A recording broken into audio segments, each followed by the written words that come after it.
আসসালামু আলাইকুম dear viewers, English গ্রামারের মোস্ট ইম্পর্ট্যান্ট একটি টপিকস নিয়ে এই ভিডিওতে আমি আলোচনা করব। তো ভিউয়ার্স, এই ভিডিওতে যে বিষয়টি আমরা আলোচনা করব সেটা হচ্ছে নন ফাইনিট ভার্ব অর্থাৎ অসমাপিকা ক্রিয়া। আমরা জানি যে সেন্টেন্সে অধিকাংশ সেন্টেন্সে আমরা দেখি যে সমাপিকা এবং অসমাপিকা একটা ভার্ব একটা সেন্টেন্সকে সম্পূর্ণ কমপ্লিট করতে পারে, আবার কিছু ভার্ব আছে সে নিজে নিজে অর্থ সম্পূর্ণ করতে পারে না। এই ধরনের ভার্বগুলো হচ্ছে নন ফাইনিট ভার্ব। এগুলো ফাইনিট ভার্বের উপরে ডিপেন্ড করে সমাপিকা ক্রিয়া, আর ফাইনাইট ভার্বগুলো বরাবরই হচ্ছে প্রিন্সিপাল ভার্ব। তো এটা রাইট ফর্ম অফ ভার্বস একটা গুরুত্বপূর্ণ টপিকস। আমরা যদি এই নন ফাইনাইট ভার্ব সম্পর্কে ক্লিয়ার একটা আইডিয়া নিতে পারি তাহলে অবশ্যই আমরা 50% রাইট ফর্ম ভার্বস নিজেরা খুব সহজেই সলভ করতে পারবো। তো ভিউয়ার শুরু করছি। তো এটা সংজ্ঞাটা আমরা একটু দেখি যে নন ফাইনাইট ভার্ব হলো যে ওই সকল ক্রিয়া যারা কি সাবজেক্ট নাম্বার পার্সন বা টেন্স অনুযায়ী এদের কোনো পরিবর্তন হয় না। তো এরা হচ্ছে অসমাপিকা ক্রিয়া, এরা কিন্তু সেন্টেন্সকে নিজে নিজে কমপ্লিট করতে পারে না, এটা জাস্ট হেল্প করে ফাইনাইট ভার্বকে, এতটুকুই।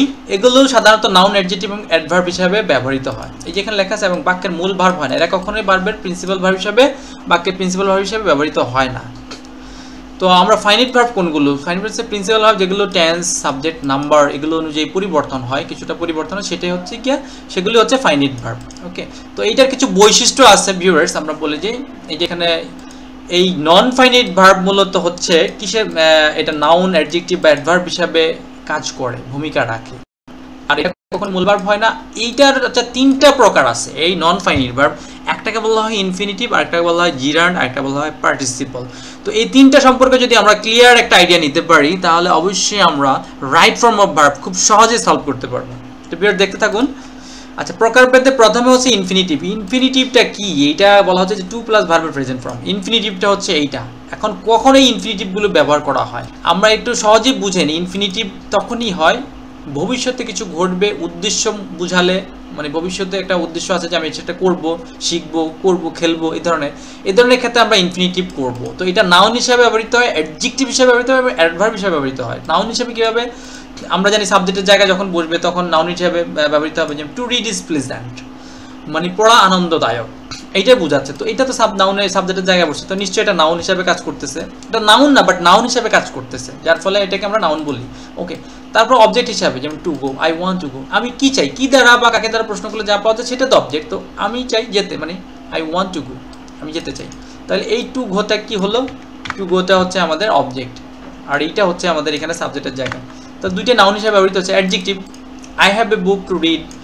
এইখানে আমরা দেখি কি, আমার একটা বই আছে, মানে যেটা পড়তে, মানে I have a book to read, মানে আমার একটা বই আছে যেটা আমি পড়ি, সেটা বোঝাচ্ছে। তো এই বই পড়া সম্পর্কে, এই বই সম্পর্কে সে কি করছে? অতিরিক্ত তথ্য দিচ্ছে, যার ফলে এটা অ্যাডজেক্টিভ হিসাবে কাজ করতেছে। Adverb, he went to school to learn, সে স্কুলে যায়, স্কুলে গেল কেন? শিখতে গেল। তো কেন দ্বারা প্রশ্ন করলে, কিভাবে দ্বারা প্রশ্ন করলে সাবজেক্টকে যেটা উত্তরটা পাওয়া যায়, ভার্বকে প্রশ্ন করলে যেটা পাওয়া যায় সেটা কি? সেটাই হচ্ছে আমাদের কি? অ্যাডভার্ব। তো এইটাই কিন্তু এখানে অ্যাডভার্ব হিসাবে ব্যবহৃত হয়েছে এই ইনফিনিটিভটা। তো ভিউয়ার্স, আশা করি বুঝতে পারছেন যে ইনফিনিটিভটা আমরা কখন ব্যবহার করি, কোন কোন ক্ষেত্রে ব্যবহার হবে বা কীভাবে কীভাবে ব্যবহার হয়। তারপর দেখি জিরান্ড, খুব মোস্ট ইম্পর্ট্যান্ট একটা টপিকস এইটা, যে জিরান্ড হচ্ছে ভার্বের সাথে আইএনজি যুক্ত হলে জিরান্ড হবে, তবে শর্ত হচ্ছে যে এটা কিন্তু নাউনের কাজ করবে, নাউনের মতো। নাউন একই সাথে ভার্বেরও কাজ করবে, আবার একই সাথে নাউন হিসাবে এটা ব্যবহৃত হবে। এই দুই শর্ত পূরণ করলে সেটা হবে জিরান্ড। ওকে, সাবজেক্ট হিসাবে রিডিং বুকস ইজ ইন্টারেস্টিং, যদি আমরা বুকস বাদ দিই তাহলে রিডিং ইজ ইন্টারেস্টিং, পাঠ মানে পড়াটা আনন্দদায়ক, তাহলেও হয়ে যায়। তাহলে এখানে কিন্তু এটা সাবজেক্ট হিসেবে ব্যবহৃত হয়েছে। আবার একই সাথে পড়া তো ভার্ব, তো ভার্ব আছে এবং নাউন হিসাবে ব্যবহৃত হচ্ছে। তো আমাদের শর্ত কিন্তু ফুলফিল হচ্ছে। তারপর অবজেক্ট হিসাবে আই এনজয় সুইমিং, আমি কি উপভোগ করি? সুইমিং, সাঁতার কাটা। তো সাঁতার কাটা ভার্ব, একই সাথে কি দ্বারা প্রশ্ন করলাম সাবজেক্টকে, তো সেখানেও কিন্তু অবজেক্ট উত্তর পাওয়া গেল, দ্যাট মিনস এটা কিন্তু অবজেক্ট হিসাবে। আবার প্রিপোজিশনের অবজেক্ট, এইটা আমরা দেখছি প্রিপোজিশনের পরে আমরা সাধারণত টু ব্যতীত সকল ক্ষেত্রে সকল প্রিপোজিশনের পরে কি ভার্বের সাথে আইন যুক্ত হয়, এটাও কিন্তু কি এই প্রিপোজিশনের অবজেক্ট হিসাবে, সেখানেও কিন্তু কি জিরান্ড হবে। এটা কিন্তু এখানে নাউনের ভূমিকায় আছে। প্রিপোজিশনের পরে যখন ভার্বের সাথে আইন যুক্ত করি তখন কিন্তু এটা নাউন হয়ে যায়। তারপরে ভিউয়ার্স দেখুন যে তারপর যে টপিক ফার্স্ট পার্টিসিপল। পার্টিসিপল অর্থ মূলত এটা যে অর্থে ব্যবহৃত সেটা হচ্ছে বিশেষণ। এই যে পার্টিসিপল হলো ক্রিয়ার একটা রূপ যা বিশেষণ হিসাবে ব্যবহৃত হয়, মানে ক্রিয়াকে একটা বিশেষায়িত করে। ওকে, আবার এবং কোনো নাউন বা প্রোনাউনকেও বিশেষায়িত করে, এটা কাজটা হচ্ছে এটাতে। ভার্বের বিশেষ রূপ যে অ্যাডভার্ব এবং অ্যাডজেক্টিভ হিসাবে ব্যবহৃত হয়, একই সাথে ভার্বেরও কাজ করবে। যেমন এই ক্রাইং, এই যে প্রথমটা হচ্ছে প্রেজেন্ট পার্টিসিপল, এইটার আবার তিনটা ধরন আছে ভিউয়ার্স। এই পার্টিসিপল বুঝতে পারলে কিন্তু আমরা অনেকটাই বুঝে ফেলবো গ্রামারে এই রাইট ফর্ম অফ ভার্বসের। যেমন প্রেজেন্ট পার্টিসিপলটা কখন হবে, এইটাও ভার্বের সাথে আইএনজি যুক্ত হবে মূল ভার্বের সাথে। তো যেটা আগে আমরা জিরান্ডে দেখছি, তবে জিরান্ড কি করতো, নাউনের কাজ করতো ভার্বের সাথে, কিন্তু এখানে না, এখানে কিন্তু এই ভার্বের সাথে আইএনজি যুক্ত নাউনের কাজ করবে না, এটা একসাথে অ্যাডজেক্টিভের কাজ করবে, একই সাথে আবার একটা ভার্বের কাজ করবে। এই ক্রাইং বেবি মানে ক্রন্দনরত শিশু, কান্না করতেছে এমন শিশু, তো কান্না করা ভার্ব। আবার এই বেবি সম্পর্কে অতিরিক্ত তথ্য দিচ্ছে, তার অবস্থা স্ট্যাটাস সম্পর্কে, সে কি কাঁদতেছে, তাইলে এখানে কিন্তু এটা অ্যাডজেক্টিভ হিসাবে আসছে। ওকে, তারপরে হি কেম হোম সিঙ্গিং, এখানে ভিউয়ার্স দেখুন এই সিঙ্গিং গান গাইতে গাইতে সে বাড়িতে আসলো, এইখানে কিন্তু সাবজেক্ট সম্পর্কে সে অতিরিক্ত একটা তথ্য দিচ্ছে। একই সাথে গান করা ভার্ব, আবার একই সাথে এই সাবজেক্ট কিন্তু এই বিশেষায়িত করতেছে, নাউন বা প্রোনাউনকে বিশেষায়িত করে, এই যে আমাদের উল্লেখ আছে এখানে, তাহলে সেক্ষেত্রে সে কি, এটা প্রেজেন্ট পার্টিসিপল, এটা কিন্তু জিরান্ড না। ফার্স্ট পার্টিসিপল আমরা জানি কি ভার্বের থার্ড ফর্ম, এইটা বরাবরই অ্যাডজেক্টিভ, এটা বরাবরই অ্যাডজেক্টিভ হিসাবে কাজ করে। আবার ভার্বে ব্রোকেন গ্লাস মানে যে গ্লাসটাকে ভাঙা হয়েছে, তো এইটা যেহেতু আমাদের গ্লাসের পূর্বে বসছে, বৈশা এই গ্লাসকে বিশেষায়িত করছে, সেহেতু এটা অ্যাডজেক্টিভ। আবার ব্রোকেন ভার্ব থেকে উৎপত্তি, এটার ওই দৃষ্টিকোণ থেকে verb. The letter was written by him, এখানেও আমরা দেখতেছি যে দ্য লেটার, এই লেটার সম্পর্কে অতিরিক্ত তথ্য দিচ্ছে এই রাইট রিটেনটা, তো এখানে এই সাবজেক্টকে কিন্তু কি এই নাউনটাকে বিশেষায়িত করতেছে, যে কারণে এটাকে একই সাথে ভার্ব এবং অ্যাডজেক্টিভের কাজ করতে। পারফেক্ট পার্টিসিপল এটা হচ্ছে একটি কাজ শেষ হওয়ার পর আরেকটি কাজ, এ ধরনের ক্ষেত্রে আমরা পারফেক্ট পার্টিসিপল, যেটার ব্যাখ্যা হচ্ছে যে আমাদের কি হ্যাভিং প্লাস ভার্বের third form, first participle form. Having finish the work মানে কাজটি শেষ করে হি ওয়েন্ট হোম, সে বাড়ি গেল। তো এখানে কিছু তুলনা আছে যে আমরা ফাইনিট ভার্ব নন ফাইনিট ভার্বের সাথে কীভাবে তুলনা করব। আমরা তো জানি যে নন ফাইনিট ভার্ব কিন্তু সাবজেক্ট টেন্স নাম্বার অনুযায়ী পরিবর্তন হয় না, আর এটা মূল ভার্ব হিসেবে ব্যবহৃত হয় না, এই যে এখানে লেখা আছে বাক্যের ভূমিকা হচ্ছে মূল ভার্ব। আর নাউন অ্যাডজেক্টিভ হিসাবে এগুলো কিন্তু নন ফাইনিট ভার্বগুলো নাউন অ্যাডজেক্টিভ অ্যাডভার্ব হিসাবে কাজ করে, এটা আমরা এক্সাম্পলের মাধ্যমে দেখেছি। তো এখানে একটা এক্সাম্পল দেওয়া আছে।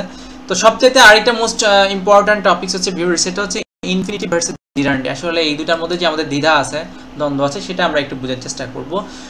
অনেক ক্ষেত্রে আমরা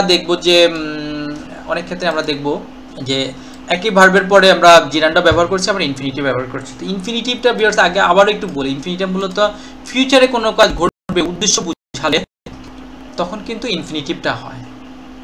আর যে কাজটা হয়ে গেছে সাথে সাথে ওই ধরনের কিছু হলে সেই ক্ষেত্রে আমরা ভার্বের সাথে আইএনজি যুক্ত করি। তাছাড়া অনেক ভার্ব আছে যেগুলো বরাবরই ভার্বগুলো জিরান্ড গ্রহণ করে, আবার অনেক ভার্ব আছে যেগুলো বরাবরই ইনফিনিটিভ গ্রহণ করে। তো আমরা দেখব স্টপ সাধারণত যদি আমরা রাইট ফ্রম ভার্বের রুলসের দিকে তাকাই, তখন দেখব স্টপটা কিন্তু জিরান্ড গ্রহণ করে। তো সেই দৃষ্টিকোণ থেকে আমরা এটার ব্যাখ্যাটা এখন করব যে হি স্টপড স্মোকিং, সে ধূমপান ত্যাগ করলো, বন্ধ করে দিল, স্মোক বন্ধ করে দিল। আর হি স্টপ টু স্মোক, সে থেমে গেল, এখানে কিন্তু উদ্দেশ্য বোঝাচ্ছে সে কেন থামলো, ধূমপান করার জন্য, যার ফলে দুইটা সেন্টেন্সের রাইট। তো আমাদেরকে এই জিনিসগুলো বুঝতে হবে সেন্টেন্সে অবশ্যই অর্থ, যখন আমরা প্যাসেজ রাইট ফর্ম ভার্বগুলোকে সলভ করব তখন কিন্তু অবশ্যই আমাদের একটু অর্থটা বোঝার চেষ্টা করতে হবে কি বোঝাচ্ছে। রিমেম্বার পরে ভার্বের সাথে আইন যুক্ত, আই রিমেম্বার মিটিং হিম, আমি স্মরণ করছি মানে আমার মনে আছে, তার সাথে সাক্ষাতের বিষয়টা আমার কি মনে আছে। আবার এখানে বলতেছে একজন বলতেছে, এটা ইম্পারেটিভ সেন্টেন্স যে রিমেম্বার মনে রেখো, টু মিট হিম মানে তার সাথে সাক্ষাৎ করতে হবে, তার সাথে সাক্ষাতের বিষয়টা কি রেখো, যে ভবিষ্যতে দেখা করতে ভুলবে না। রিমেম্বার আমি একজন স্মরণ করে দিলাম, ঠিক আছে, ওইখানে একটা কিন্তু উদ্দেশ্য আছে। তো যেটা বললাম যে আসলে এটা, তারপর forget visiting, I will never forget visiting Cox's Bazar, আমি কখনোই মানে অতীতে যে ভ্রমণটা করছি বা এটা বোঝাচ্ছে এখানে যে কক্সবাজার ভ্রমণের বিষয়টা আমি কখনো ভুলবো না, মানে অতীতে একটা কাজ করছি এটা। আর এখানে যে don't forget to visit Cox's Bazar, এই অতীতে যে ঘটনাটা এটা কি ভুলে যেও না, এটা কিন্তু তাকে স্মরণ করে দিছে যে ঘটনাটা বিষয়টা কি ভুলে যেও না। ওকে, তো এইখানে আমরা দেখি he tried climbing the tree, সে চেষ্টা করলো গাছে ওঠার চেষ্টা করলো, ঠিক আছে। ওকে, একবার এখানে এই যে এখানে বলছে একবারের বিষয়টা মূলত সে ট্রাইড মানে একবার চেষ্টা করলো, একবার বলে তো উল্লেখিত। আর এখানে হচ্ছে সে একটা উদ্দেশ্য আছে, ট্রাইড টু ক্লাইম্ব, সে উঠার চেষ্টা করলো, উঠতে পারলো কিনা জানি না, মানে সে এটা চেষ্টা করলো। তো এখানে একটা কিন্তু উদ্দেশ্য বোঝাচ্ছে, একেবারে উদ্দেশ্যপূর্বক। তো এইখানে আমরা 5টা এখানে সহজ টিপস আছে ভিউয়ার্স, এগুলো আমরা একটা দেখব যে প্রিপোজিশন সবসময় জিরান গ্রহণ করে, প্রিপোজিশনের পরে একেবারেই খাঁটি কথা, এটা ভুলার মতো না।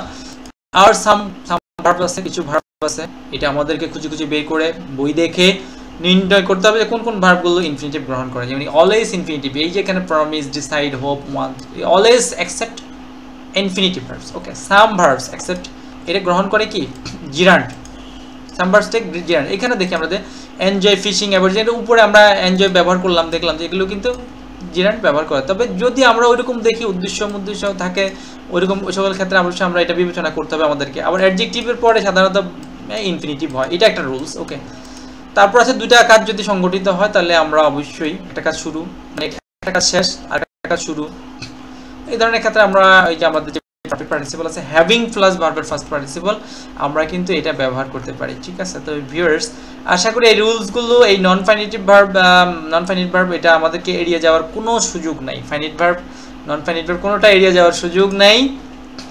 আমাদের ফাইনিট ভার্ব হচ্ছে ওই সকল ভার্বগুলো যেগুলো টেন্স সাবজেক্ট পারসন ওয়াইজ এগুলো কিছু পরিবর্তন ঘটে, হ্যাঁ। আর নন ফাইনিট ভার্ব কিন্তু সাবজেক্ট পারসন ওয়াইজ কিন্তু কোনো পরিবর্তন ঘটবে না। আর ফাইনিট ভার্ব বরাবর নন ফাইনিট ভার্ব বরাবরই ফাইনিট ভার্বের উপর ডিপেন্ড করবে, এটা কখনো এককভাবে সেন্টেন্স কমপ্লিট করতে পারে। ভিউয়ার্স আশা করি আপনারা বুঝতে পেরেছেন।